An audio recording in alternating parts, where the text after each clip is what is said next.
दोस्तों, जब किसी को पहले कहीं दूर जाना होता था जहां बीच में नदी या समुद्र आ जाती थी, तो उनके लिए उसको पार करना बहुत मुश्किल हो जाता था। इसी समस्या से निपटने के लिए नाव का आविष्कार होना शुरू हुआ था।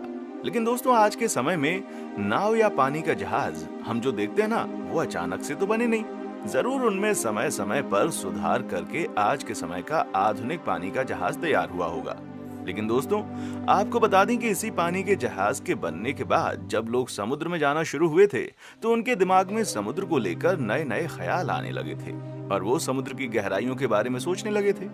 और फिर वहीं से वे समुद्र के भीतर तक सफर करने का विचार बनाने लगे थे, क्योंकि उस समय यूरोप के कई देशों में समुद्र के खजानों को लेकर अलग अलग तरह की माइथोलॉजिकल कथाएं प्रचलित थीं। इसीलिए कई लोग किसी ऐसे जहाज को बनाना चाहते थे जिसकी मदद से वे समुद्र के भीतर जाकर खजानों को खोज सकें। फिर यहीं से शुरू होती है पनडुब्बी के आविष्कार की कहानी। चलिए दोस्तों, इस वीडियो के माध्यम से हम विस्तार से जानेंगे कि आखिर पनडुब्बी का आविष्कार कैसे हुआ और कब किया, किसने किया और आधुनिक पनडुब्बी बनाने वाला पहला देश कौन सा था। तो बने रहिएगा आखिर तक हमारी इस वीडियो में पनडुब्बी के इतिहास के बारे में विस्तार से जानने के लिए। और हाँ, वीडियो के बारे में कमेंट करके अपनी राय जरूर बताइएगा। तो सबसे पहले जानते हैं कि पनडुब्बी होती क्या है। आपको बता दें कि पनडुब्बी एक प्रकार का जलयान है जो पानी के अंदर रहकर काम कर सकती है। इसको सबमरीन भी कहा जाता है।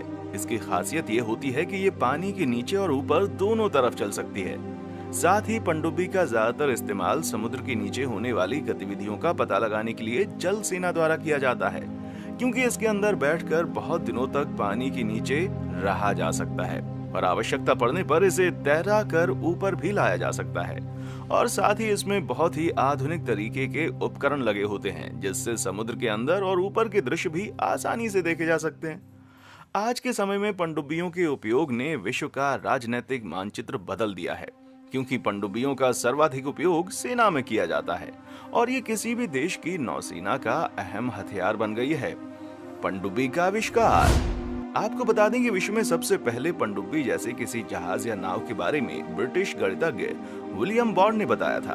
उन्होंने 1578 में एक किताब प्रकाशित की थी, इन्वेंशन ऑफ डिवाइसेस, जिसमें उन्होंने एक छोटी सी नाव के बारे में विस्तार से बताया था। वो नाव बंद थी जो कि आसानी से पानी के नीचे जा सकती थी और जरूरत पड़ने पर इसे ऊपर भी तैराया जा सकता था।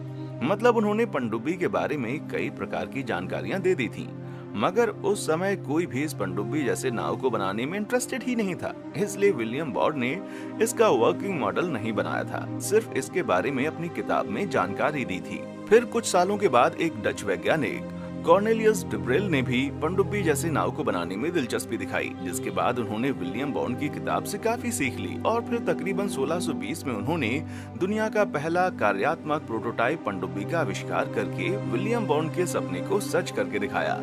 आपको बता दें कि उस समय बनी ये दुनिया की पहली पनडुब्बी लकड़ी की थी और इस पर चमड़ा मढ़ा गया था, जो कि तेल से सना हुआ गोहाइट की परत से ढका होता था और इसके कई चमड़े के टुकड़ों के साथ पानी के खिलाफ इसको सील कर दिया गया था।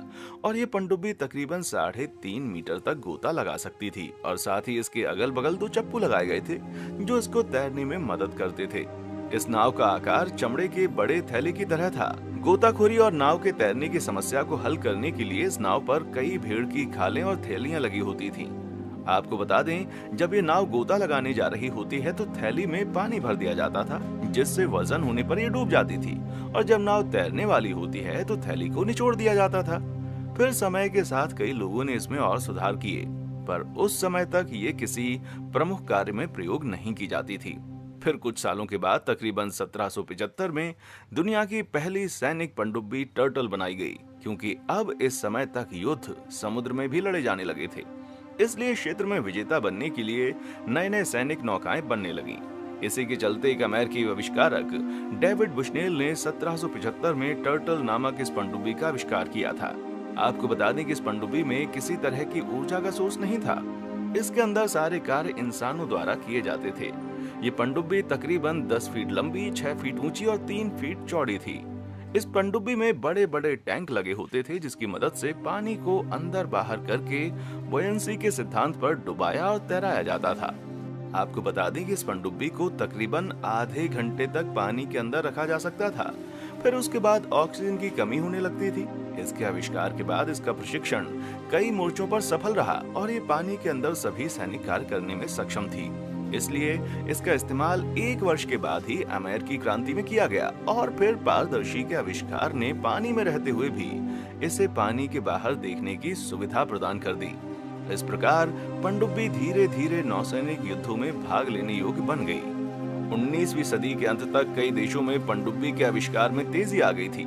इसी के चलते अब कई देश यांत्रिक पनडुब्बियों को विकसित करना शुरू कर चुके थे। इसके बाद अमेरिका के एक वैज्ञानिक जॉन हॉलैंड ने काफी दिनों की मेहनत के बाद एक यांत्रिक पनडुब्बी का डिजाइन तैयार किया, जिसे उन्होंने 1875 में अमेरिकी नौसेना को सौंप दिया। लेकिन अमेरिकी सेना द्वारा उनके डिजाइन को अस्वीकार कर दिया गया। हॉलैंड के डिजाइन को नौसेना द्वारा स्वीकार किए जाने के बावजूद उन्होंने अपने प्रयास जारी रखे और 17 मई 1897 को हॉलैंड ने पानी की सतह पर पहली गैसोलीन से चलने वाली पनडुब्बी और गहरे समुद्र में बिजली से चलने वाले मोटरों वाली पनडुब्बी को लॉन्च किया, जिसका नाम हॉलैंड 1 रखा गया। गैसोलीन इंजन द्वारा संचालित ये पनडुब्बी पानी के भीतर नेविगेट करते समय एक इलेक्ट्रिक मोटर का उपयोग करती थी। साथ ही इसके मोटर को पावर देने के लिए एक बार बैटरी का उपयोग किया जाता था। फिर पनडुब्बी की सतह पर उठने पर गैसोलीन इंजन बैटरी को चार्ज कर देता था।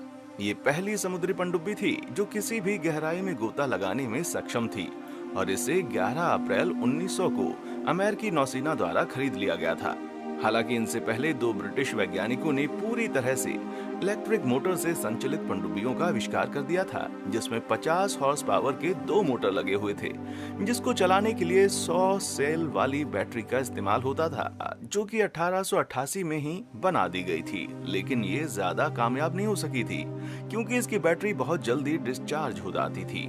फिर तकरीबन सन 1904 में पहली बार डीजल से चलने वाली पनडुब्बियां बनाई गईं, जो कि काफी समय तक प्रयोग में होती रहीं और आज भी कई देशों में इनका इस्तेमाल होता है। और फिर समय के साथ पनडुब्बी के आविष्कार में विकास होता चला गया।